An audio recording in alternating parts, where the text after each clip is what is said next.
They brought hell. Humans brought something more terrifying. Part 1. The message came on a Tuesday.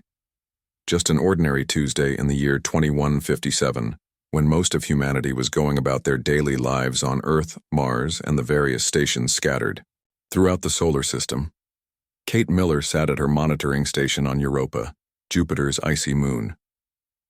The deep space listening post was quiet most days. She checked the readings, sipped her coffee, and thought about the message she would send to her daughter back on Earth later that day. Then the signal came. At first, Kate thought it was a glitch. The pattern was too regular, too structured to be natural cosmic noise.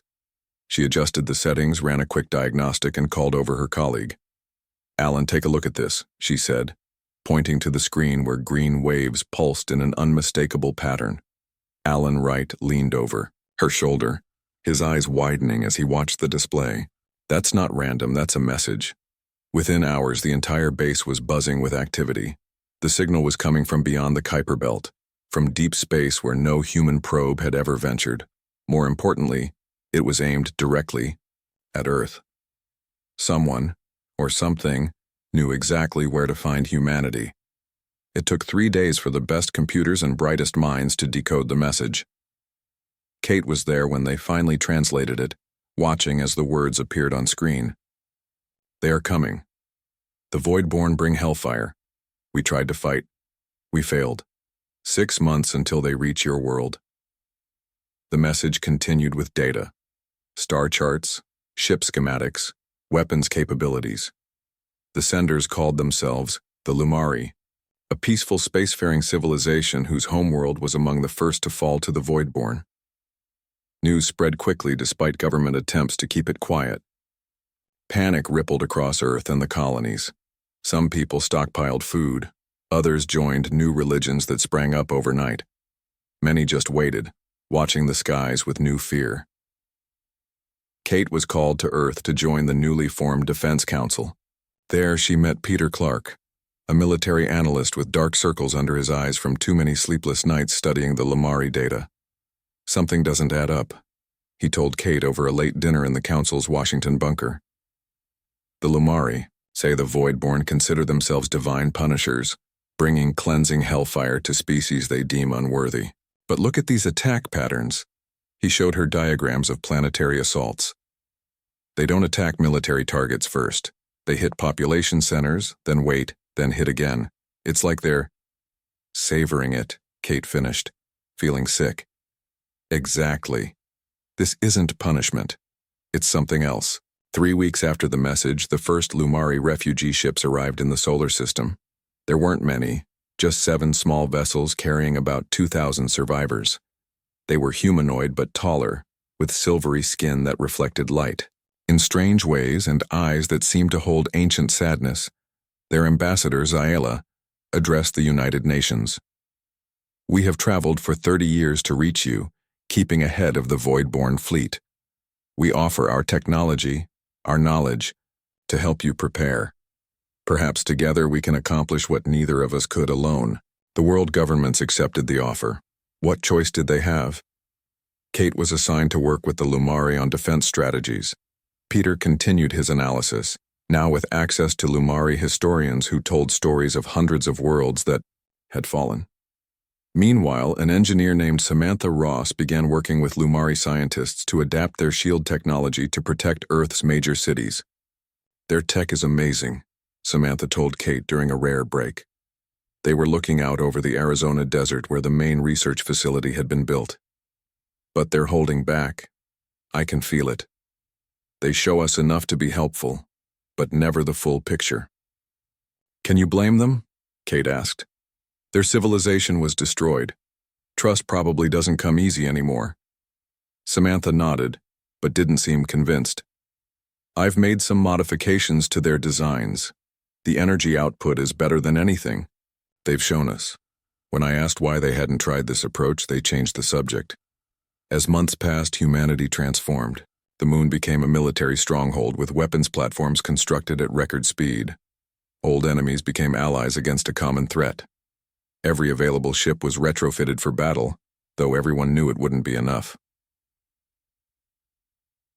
4 months. After the warning, Kate visited Earth to see her daughter, maybe for the last time. The city streets felt different. People moved with purpose, but also with a heaviness. Many had sent their children to underground shelters in remote areas. Others carried on, determined to live normally until they couldn't. Kate found her daughter, Lisa, waiting at their favorite park. At 17, Lisa looked more like an adult than the girl Kate remembered from before her Europa assignment. "Is it true what they're saying?"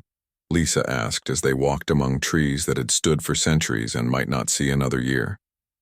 "That these aliens bring some kind of hell with them?" Kate considered lying but couldn't.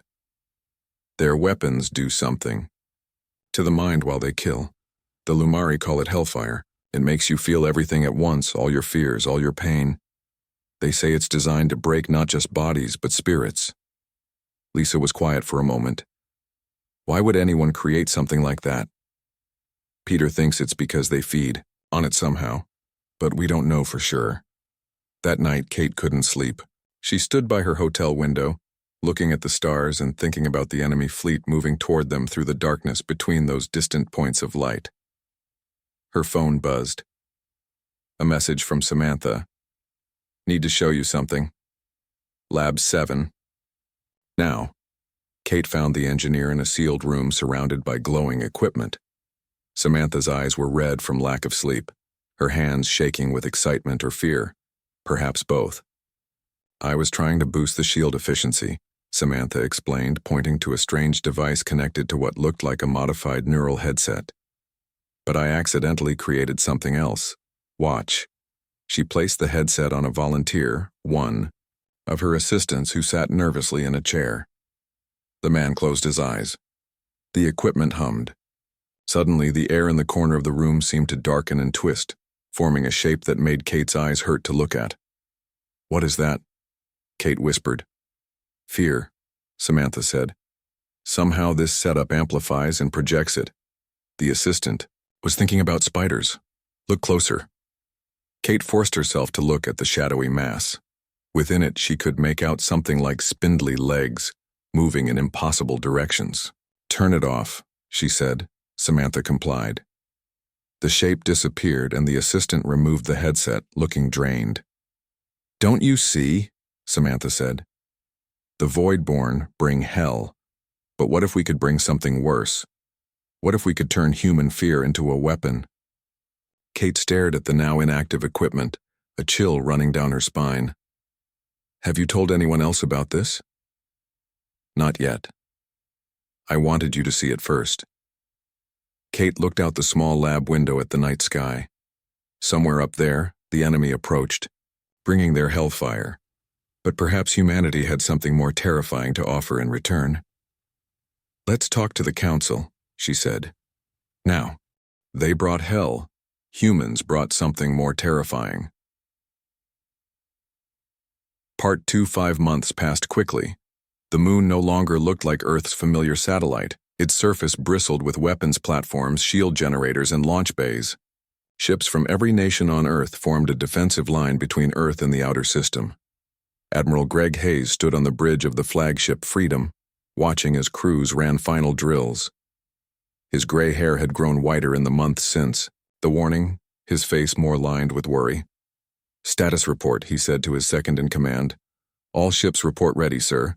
The lunar bases are fully armed. Earth's shield network is at 96% capacity." Greg nodded but said nothing. Everyone knew it wouldn't be enough. The Voidborn fleet, according to Lumari intelligence, numbered in the thousands. Earth had managed to assemble just over 300 ships. Back on Earth in the underground command center beneath the Rocky Mountains, Kate Miller watched the final preparations with Peter Clark at her side. "Have you shared your findings with the council?" she asked him quietly. Peter nodded. "This morning. Some believed me, others didn't. The Lumari have been helpful. It's hard to convince people they might be hiding something." "And Samantha's project?" "Officially approved yesterday. They're calling it Project Nightmare now, but no one knows if it will work." Their conversation was interrupted by a blaring alarm. On the main screen, sensor data showed distortions forming at the edge of the solar system, massive tears in the fabric of space. "They're here," someone whispered. The void-born ships emerged from the distortions like dark stains spreading across the stars. They weren't ships in any normal sense, more like moving shadows that bent light around them. The largest was the size of a small moon, surrounded by thousands of smaller craft. "My God," Greg whispered on the Freedom. "How do we fight that?" For 3 days, the void-born fleet moved inward through the solar system, ignoring human attempts at communication. They bypassed the outer planets, heading directly for Earth. When they finally responded to humanity's signals, the message was simple: submit or burn. Earth's United Council sent back a single word: never. The battle began at Pluto. The human ships stationed there fired first, their most powerful weapons barely scratching the void-born vessels. The return fire wasn't energy beams or projectiles, it was something else.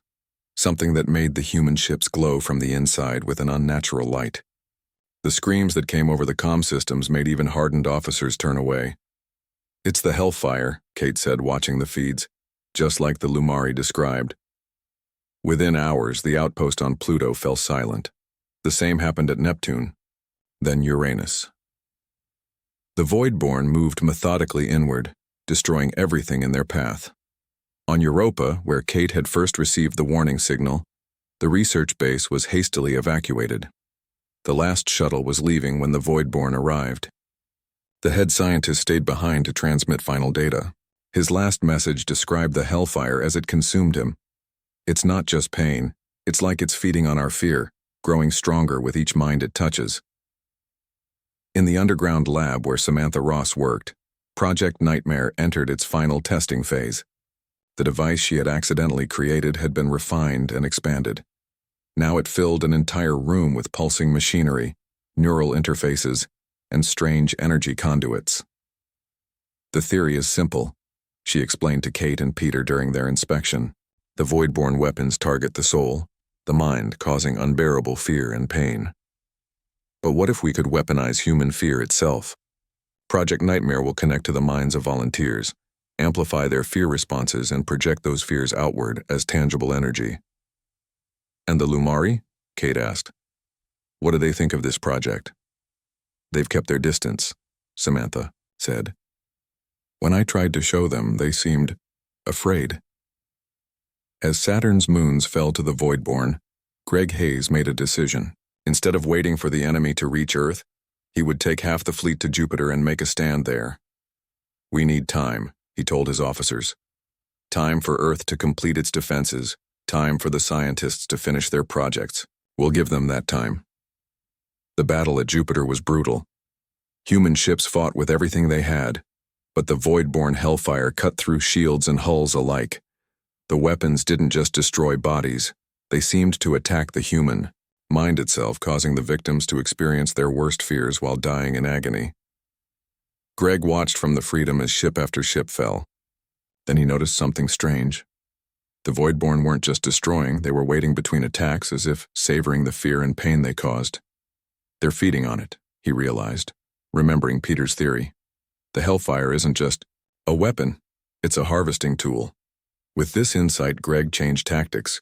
Instead of fighting directly, his remaining ships began using hit-and-run attacks, striking quickly then retreating before the hellfire could take hold. It wasn't a winning strategy, but it slowed the Voidborn advance. On Earth, Peter finally found the evidence he needed. Hidden deep in the Lumari historical records were references to an ancient pact. The Lumari hadn't just been victims, they had once been collaborators who eventually rebelled. He confronted Zayla in a private meeting room at the council headquarters. "You made a deal with them," Peter said. "Your people helped the Voidborn in exchange for protection." Zayla's silvery skin seemed to dim. "It was generations ago. When the Voidborn first came to our world, our leaders believed submission was the only path to survival. And now, are you still helping them?" Zayla looked away. "Not all of us. Those of us who came here, we truly want to help humanity. We couldn't live with what our species had done, but others, Others what? There are those among us who still serve the Voidborn, who believe that offering humanity as a sacrifice will spare what remains of our people. As they spoke, alarm systems throughout the base suddenly activated. Security teams rushed through the corridors. "What's happening?" Peter demanded. A soldier stopped nearby. "We've detected unauthorized transmissions from the Lumari quarters. They've been sending our defense plans to someone outside the solar system." Peter looked at Zayla, who seemed genuinely shocked. "Not all of us," she whispered. "Please believe that." The truth spread quickly. Some humans called for all Lumari to be imprisoned. Others recognized that without their help, Earth's defenses would never have advanced so quickly. In orbit around Mars, Greg Hayes and his remaining ships prepared for their final stand. The Voidborn fleet had destroyed Jupiter's moons and was moving inward. Only 1/3 of Earth's fleet remained. On Earth, Samantha Ross made a breakthrough. The neural patterns from Project Nightmare showed an unexpected compatibility with Lumari technology. Working with Zayla and other loyal Lumari, she created a hybrid system that could amplify human fear projections beyond anything they had previously achieved. "It's ready," she told Kate as they watched the first volunteer being connected to the system. "But we don't know what it will do to the person using it. The mind isn't meant to experience this level of fear, let alone project it outward." "Do we have a choice?" Kate asked, looking at the monitors showing the Voidborn fleet approaching Mars. As Greg Hayes prepared his ships for what would likely be their final battle, he received a message from Earth. Project Nightmare was ready for deployment. They needed volunteers among his forces, people willing to risk their minds to test humanity's last hope. "Send me the details," Greg said. "I know just the team for this mission." They brought hell. Humans brought something more terrifying. Part 3 Mars fell in a single day. The human colonies there had been evacuated weeks earlier, but the defense platforms and automated systems were destroyed in hours. The Voidborn ships moved through the red planet's orbit like dark clouds, their strange shapes seeming to absorb light rather than reflect it. In Earth orbit, the remaining human fleet prepared for what everyone knew would be their last stand. Greg Hayes gathered his best officers in the Freedom's briefing room. The holographic display showed Project Nightmare's technical details sent from Earth. "We need 5 volunteers," Greg said, looking around the room. "The neural interface is untested in combat. The risks are—" He paused. "Unknown." A woman stepped forward, Captain Linda Powell, one of his best fighter pilots. "I volunteer, sir." 4 others joined her quickly. In times like these, courage wasn't hard to find. On Earth, Samantha Ross worked frantically to calibrate the equipment that would connect to the volunteers in orbit. The system was complex, part human technology, part Lumari, and part something entirely new that had emerged from their combination. "Will it work?" Kate asked, watching over her shoulder. "In theory," Samantha replied without looking up. "The human mind experiences fear as a response to danger, but it can also imagine fears, create them from nothing. That's what makes us different from other species. We can scare ourselves with things that don't exist. And the Voidborn? If Peter is right, and they feed on fear and pain, then flooding them with more than they can handle might overwhelm their systems." She finally looked up, her eyes tired but determined. "It's like overloading a circuit." In another part of the same facility, Peter continued his investigation of the Lumari, records with Zayla's help. The loyal Lumari had been separated from those found sending transmissions to the Voidborn. "Here," Zayla said, pointing to a section of ancient text. "This describes the true nature of the Voidborn. They aren't divine punishers as our leaders claimed. They're harvest entities." Peter leaned closer. "Harvest entities. They travel between galaxies, finding sentient species and harvesting their fear and pain. The Hellfire weapons are designed to maximize suffering before death, to create the richest possible harvest." Zayla's voice faltered. "My ancestors made a deal. Better to be the farmers than the crop." As they spoke, the main alarm system activated. The Voidborn fleet had reached Earth's moon. The battle had begun. In lunar orbit, human ships engaged the enemy. Conventional weapons proved nearly useless, but they fought anyway, buying time for Earth's final preparations. One by one, the defense platforms around the moon went silent. Aboard the Freedom, Greg watched his fleet dying. Then the order came from Earth: deploy Project Nightmare. Linda Powell and the other 4 volunteers were connected to specialized equipment in the ship's medical bay. Each wore a neural interface helmet linked to Earth's main Project Nightmare system. "How will we know what to do?" Linda asked as technicians made final adjustments. "You won't have to do anything," the lead technician explained. "The system will use your fear responses as a template, amplify them, and project them outward. Just think of what scares you most." On Earth, Samantha initiated the connection sequence. Energy readings spiked as the system came online. The observation room, Kate and Peter watched nervously with Zayla at their side. "It's working," Samantha said, her voice tense. "Neural patterns are stable, amplification at 60% and rising." In space, the effect was immediate. Around the 5 volunteer ships, the vacuum itself seemed to darken and twist, forming shapes that hurt the eye to look at. The void-borne vessels nearest to them slowed, then stopped their advance. Linda felt the system pulling at her mind, drawing out her deepest fears. She had prepared herself for physical pain, but this was different. Like having her soul turned inside out, images flashed through her consciousness. The dark water that had nearly drowned her as a child, the confined space that still gave her nightmares, the existential terror of being alone in an uncaring universe. These fears and more flowed from her mind into the projection system, joining with those of the other volunteers. Together they created a wave of pure terror that spread outward from their ships. The nearest void-borne vessel shuddered. Its surface rippled as if in pain. Then, to everyone's shock, it began to retreat. "It's working!" Greg shouted, watching the tactical display. "Push forward." The 5 volunteer ships advanced, their fear projection growing stronger.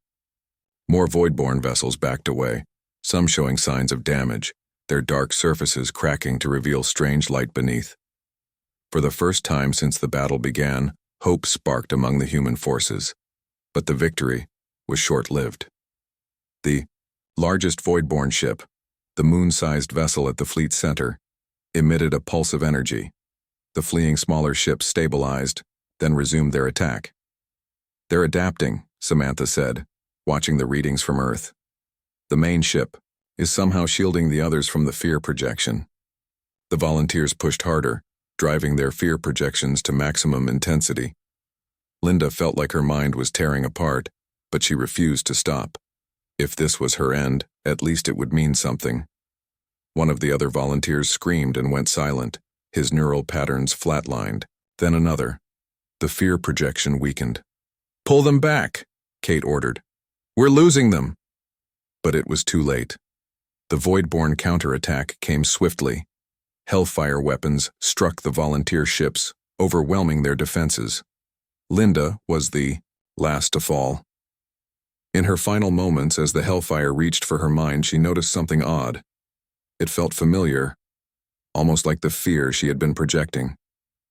"They use our own fears against us," she managed to transmit before her ship went dark. On Earth, the Project Nightmare team processed this new information in stunned silence. "That's it," Peter said suddenly. Linda figured it out. The hellfire and our fear projection, they're mirror images of each other. The Voidborn don't just feed on fear, they're made of it. "Which means what?" Kate asked. "Which means we need to change our approach. We've been trying to fight fear with fear. But if they're made of fear, then we need something else," Samantha finished. "Something they've never encountered before." As they spoke, the remaining human fleet retreated to Earth orbit.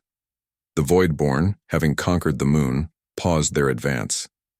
It wasn't mercy. They were preparing for the final assault. In Washington, the United Earth Council met for perhaps the last time. Representatives from every nation gathered to hear the latest reports. Project Nightmare showed promise, the science minister said. But in its current form, it can't defeat the Voidborn. We need a new approach. Samantha stepped forward, her eyes bloodshot from days without proper sleep. I have an idea, but it will require something unprecedented, a connection between all. Human minds, not just a few volunteers. Murmurs spread through the council chamber. You're talking about a global neural link, someone said. That's never been done. Because it's never been necessary, Samantha replied. Until now. The debate raged for hours while the void-born ships loomed in lunar orbit. Finally, the council reached a decision. They would attempt Samantha's plan, a desperate final measure that might save humanity or destroy it from within. As the preparations began, Greg Hayes brought the Freedom and his remaining ships into low Earth orbit, ready for one last battle. On the planet below, billions of people waited, wondering if they would see another dawn. They brought hell. Humans brought something more terrifying. Part 4. The world changed overnight. In every major city, engineers and technicians worked to set up neural transmitters. These devices would connect to the main Project Nightmare system and extend its reach to billions of minds instead of just a few volunteers. Samantha Ross hadn't slept in 3 days. She worked alongside international teams to modify her original design for global scale. The new system wasn't perfect. No one had time to test it properly, but it was humanity's only chance. This goes beyond fear projection now, she explained, to Kate Miller during a rare break. They stood on the roof of the research facility, watching dawn break over the Rocky Mountains. In the sky above, strange lights flashed as the space battle continued. We're creating a unified field of human consciousness. Not just our fears, but everything, our hopes, dreams, creativity, even our capacity for love and hate. Will it be enough? Kate asked. Samantha looked up at the distant flashes of light. It has to be. In Earth orbit, Greg Hayes and his remaining fleet fought a losing battle. The void-born ships moved methodically through their formations, hellfire, weapons cutting through human defenses like they weren't there. With each ship lost, Greg ordered the survivors to fall back closer to Earth. We just need to hold them off for 12 more hours, he told his officers. Earth needs time to complete. The global network. On his main screen, he watched as one of his best cruisers was enveloped in hellfire. The ship didn't explode. It simply glowed from within as the crew experienced their worst fears made real before death. Greg had seen it too many times now, but it never got easier to watch. His communications officer called out, "Admiral, we're receiving a transmission from the Voidborn flagship." This was new. Until now, the Voidborn had communicated only once with their submit or burn message. Put it through, Greg ordered. The main screen flickered, then showed what appeared to be a human face, but wrong somehow, like a mask that didn't quite fit. The eyes were too dark, the movements too smooth.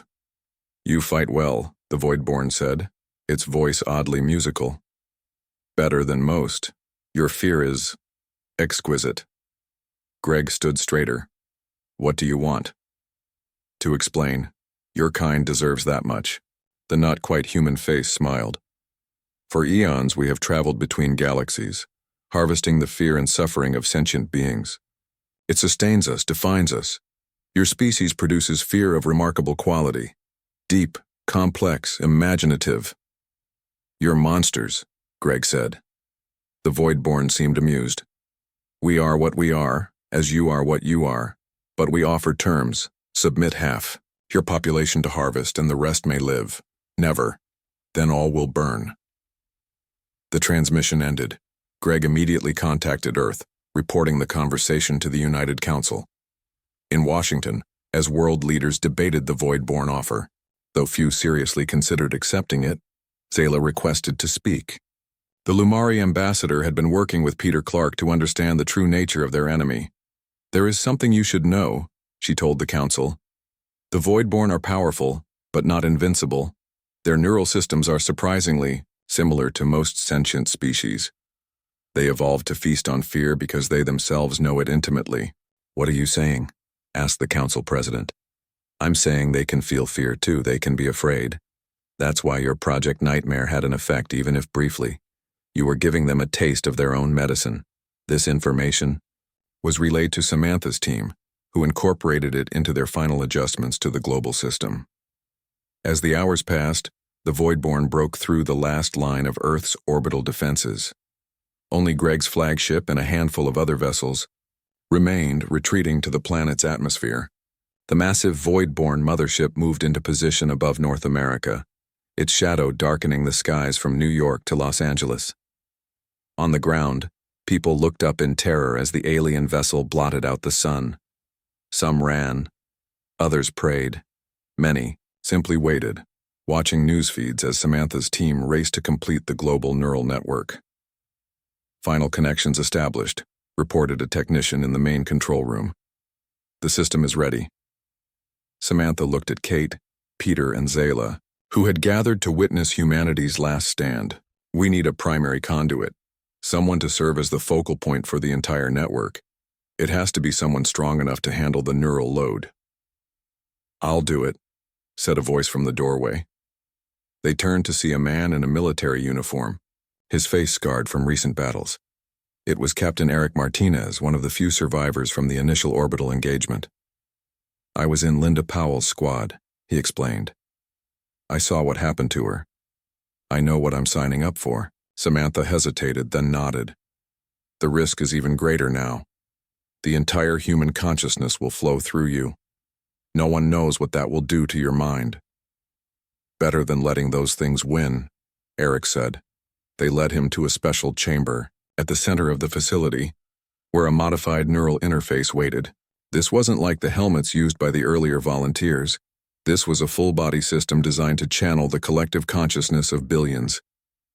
As Eric was connected to the machine, Samantha gave final instructions to her team.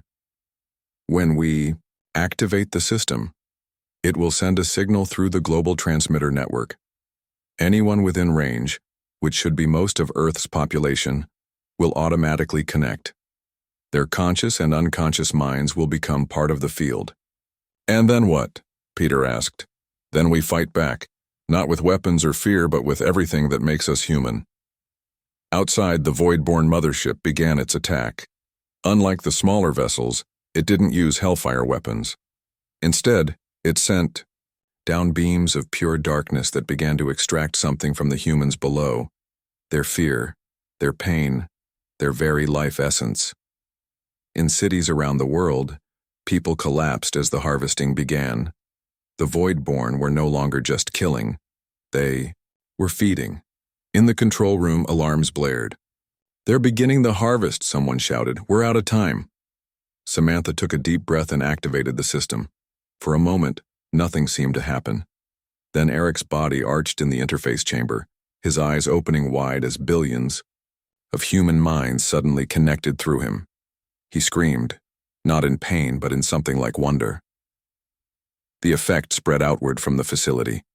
A wave of energy that looked like nothing so much as the northern lights expanded across the sky.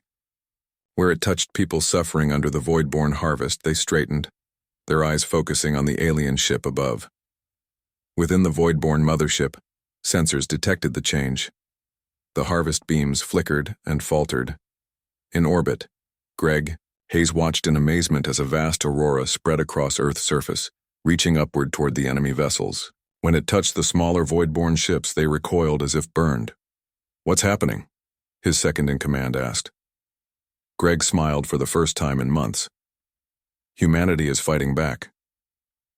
In the neural interface chamber, Eric Martinez experienced something no human ever had. The collective consciousness of his entire species flowing through his mind. He felt their fear, yes, but so much more. Their love, hope, creativity, determination, compassion, rage, the full spectrum of human experience and imagination, and he projected it outward, directly at the Voidborn.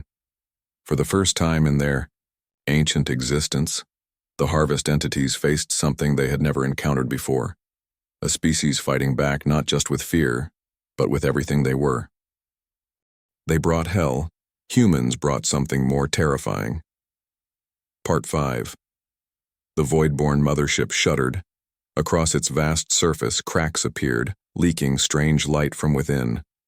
The harvest beams faltered, then shut down completely. In cities around the world, people who had been collapsing under the attack suddenly stood tall, their eyes fixed on the sky with new purpose. Inside the neural interface chamber, Eric Martinez had become something more than human. His body remained in the chair, connected to countless machines, but his mind existed across the global network, linking billions of people into a single consciousness. Through Eric, humanity fought back. The neural network didn't just project fear like the earlier version, it projected the entire human experience. Love and hate, joy and sorrow, hope and despair, courage and terror, all flowed outward toward the void-born ships. In the control room, Samantha, Kate, Peter, and Zayla watched in awe as readings went off the charts. What exactly is happening? Kate asked, staring at displays showing energy patterns she couldn't begin to understand.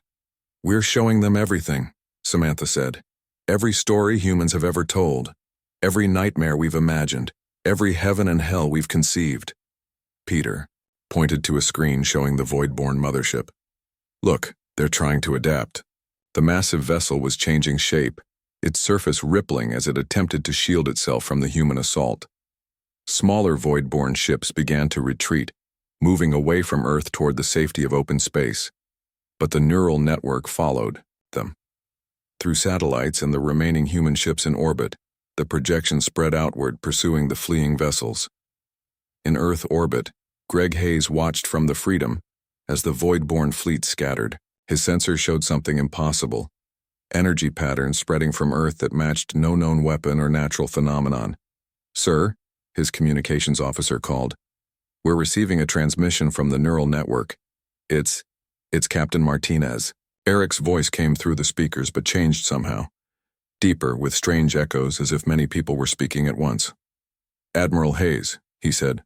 We see them now. We understand what they are. Martinez? Greg asked. What's happening?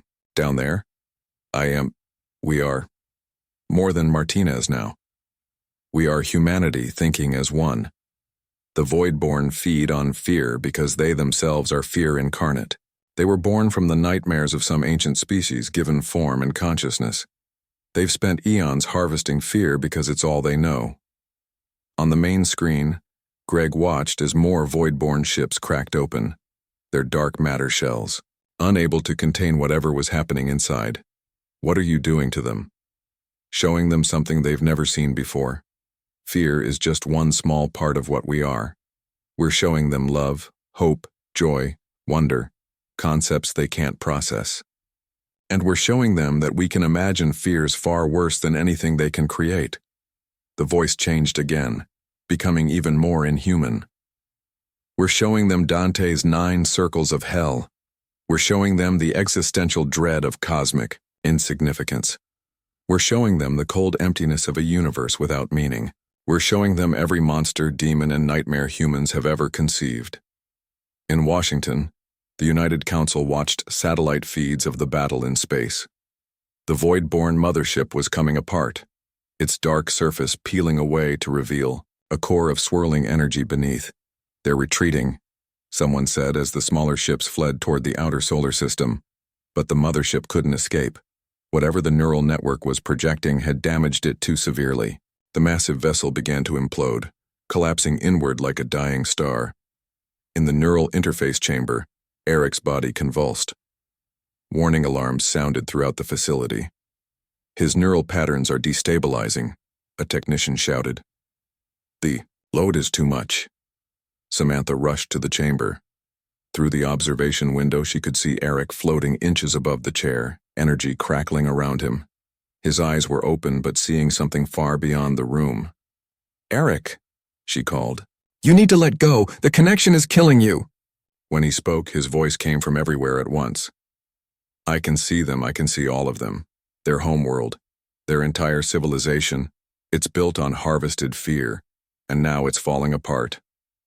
Through the neural network, Eric, and by extension, all of connected humanity, could see the void-born homeworld in a distant galaxy. The human projection had traveled faster than light, carried by the void-born's own communication networks. Now their entire civilization was experiencing what the mothership had felt, an overwhelming flood of human emotion and imagination. On screens around the world, the void-born mothership finally collapsed completely, vanishing in a flash of light that briefly outshone the sun. The smaller ships that had been fleeing suddenly lost power, drifting helplessly in space. "It's over," Kate said, watching the displays. "They're defenseless." But the neural network wasn't finished. Through humanity's collective will, the projection continued, reaching across space to the void-born homeworld. Their entire society, built on harvested fear over countless millennia, could not withstand the full spectrum of human experience. Like their ships in Earth orbit, their world began to unravel. In the interface chamber, Eric's body suddenly dropped back to the chair. The energy surrounding him faded. Samantha rushed to his side, checking vital signs. "He's alive," she reported. "Barely." Across the world, people began to regain their individual consciousness as the neural network powered down. But something had changed. They had experienced moments of true unity, of being part of something far greater than themselves. That memory would remain. In the days that followed, humanity began to rebuild.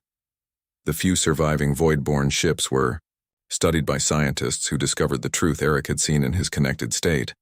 The void-born were indeed manifestations of fear itself, given physical form eons ago. They had evolved to feed on the same emotion that created them. The Lumari, led by Xyla, requested permission to remain on Earth. Their own world was gone, but they hoped to build a new life alongside the humans who had defeated their ancient enemy. 1 month after the battle, Eric Martinez finally awoke in a hospital bed. Kate, Peter, and Samantha were there waiting. "Did we win?" were his first words. Kate smiled. "Beyond anything we could have imagined. The void-born civilization has collapsed completely. The few survivors have fled to the far reaches of the universe."